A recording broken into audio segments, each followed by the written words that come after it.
Bueno, continuamos con el análisis del lápiz del carpintero. Habíamos culminado en la última parte de estos comentarios hablando de cómo la relación entre Herval y Dabarca daba una estructura a la obra, ¿no? Esa oposición de caracteres iba llevando la historia de la narración, ¿no? Eh, Hay otros aspectos importantes, me parece, como recursos utilizados dentro de la narración, que hacen de esta novela, que hacen que esta novela tenga una estructura particular. Tiene que ver con las historias dentro de las historias, ¿no? O dentro de la historia más grande. ¿A qué me refiero con esto? Pequeñas historias que no son la historia principal, no son la historia principal de Dabarca y Herval, eh, pero que hacen a la misma y que hacen a los personajes laterales y que hacen a la comprensión de la realidad de la época, de las relaciones sociales, culturales y políticas del momento. Y que son muchas veces esas pequeñas historias laterales, muy simbólicas, muy metafóricas de todo lo dicho anteriormente, ¿no? de esas relaciones. Algunas de esas historias laterales sí tienen una vinculación directa con los personajes. Por ejemplo, la historia del tío de Herval que salía a cazar zorros y antes de matar al animal caído en la trampa, eh, les ponía nombres, ¿no? A las liebres y a los zorros les ponía nombre, y antes de matarlos los miraba a los ojos y les decía: perdón, hermano. Esa es la historia que recuerda Herval, que cuenta Herval, para explicar lo que hizo, para explicar cómo mató al pintor, ¿no? Que lo tenemos en el capítulo 3, el capítulo más breve de esta historia. Lo siento mucho, socio. Y mi tío apretaba el gatillo. Prefería no tener que hacerlo, amigo. Preferiría no tener que hacerlo, amigo. Entonces mi tío le daba duramente con la estaca, golpe certero en la nuca del zorro atrapado en el cepo. Era mi tío el trampero y su presa había el instante de una mirada. Él la decía con los ojos y yo oí ese murmullo que no tenía más remedio. Eso fue lo que yo sentí ante el pintor. Cometí muchas barbaridades, pero cuando me encontré ante el pintor, murmuré por dentro que lo sentía mucho, que preferiría no tener que hacerlo.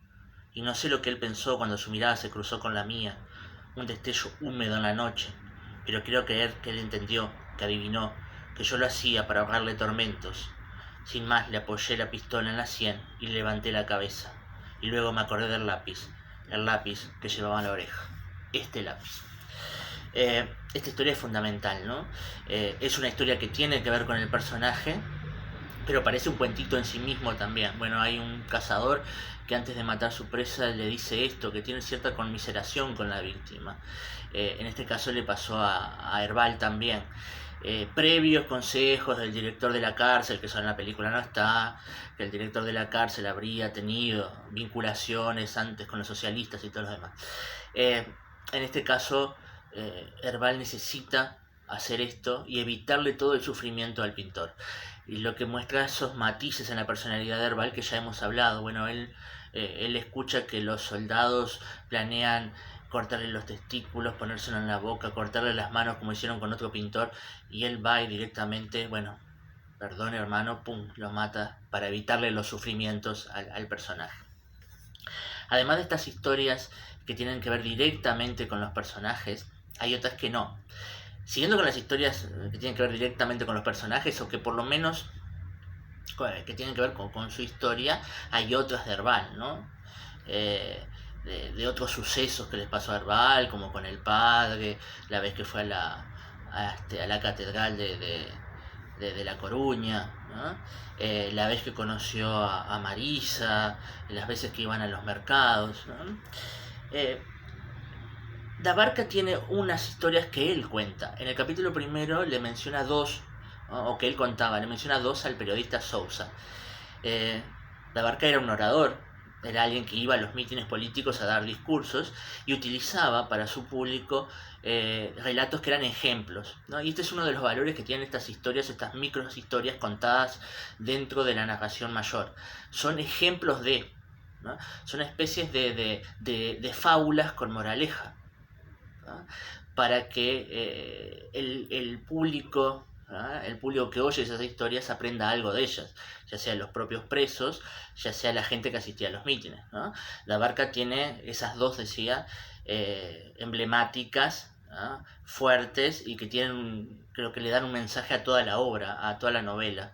Aquella de la fábula de las avispas, o de las abejas, perdón, que contó en una reunión por el voto a favor del voto de la mujer, eh, donde explica, bueno, que en la antigüedad no se sabía cómo nacían las abejas, y Aristóteles había dicho eso de que al parecer nacían de los vientres de los bueyes, y eso quedó por muchos años, y bueno, Abarca concluye que era para no reconocer la existencia de una abeja reina, ¿no? Para esconder con una mentira algo que tiene que ver con la libertad, que le da un poder a aquellos que le da un poder tremendo a aquellas que están sometidas, ¿no? Bajo el poder. Después está aquella otra historia del médico, ¿no? Del médico Novoa, que tiene que ver con el entramado social, ¿no? Aquello de la realidad inteligente, que se la cuenta el periodista Sousa, ¿no? La historia que contaba el médico Novoa Santos. La realidad inteligente, sí señor. Todos soltamos un hilo, como los gusanos de seda. Roemos y nos disputamos las hojas de morera por ese hilo. Si se entrecruza con otros, si se entrelaza, puede hacer un hermoso tapiz, una tela inolvidable. Voy a volver sobre esta historia, ahora en un ratito. Hay una historia que cuenta en la novela un tipógrafo apodado Bo el Bueno, que es la historia de las hermanas llamadas Vida y Muerte, ¿no? Que en el video, en el documental sobre Galicia también se reproduce. Estas hermanas fuertemente unidas y que se hacen esa promesa de no separarse nunca, de tener romances, pero que esos romances no van a provocar su separación. El naufragio del navío con los acordeones, el acordeón que sobrevive sobre las playas, aquella noche donde el viento hace sonar esos acordeones muy llamativamente y terroríficamente, ¿no? Más que terroríficamente, más tristemente, ¿no? Este muchacho que encuentra el acordeón aprende a tocarlo, lo aprende a tocar de manera maravillosa y enamora al personaje de Vida, que contrariamente a lo esperado lleva zapatos negros, y Muerte lleva zapatos blancos. Vida se enamora y rompe su promesa y se va con el acordeonista, ¿no? Se va con el encantador, con el artista, se va con el arte. Mientras que Muerte va persiguiendo, va a perseguir a Vida durante toda la vida, y a los que encuentran el camino les pregunta por su hermana, y si no saben responder los mata, ¿no? Se los lleva con ella de alguna manera. Esa historia contada por el tipógrafo es simbólica de lo que pasa en la realidad de España del momento, ¿no? Otra vez las historias de los hermanos separados, y que matan, o en las diferencias entre sí, matan a otros que son inocentes, ¿no? Ya habíamos visto algo de esto, de la simbología de los hermanos que se matan, en el relato de La lengua de las mariposas, con aquel poema que menciona a Caín y Abel, ¿no? Que también simbólicamente representa la situación de España. Me parece que también esta historia la representa.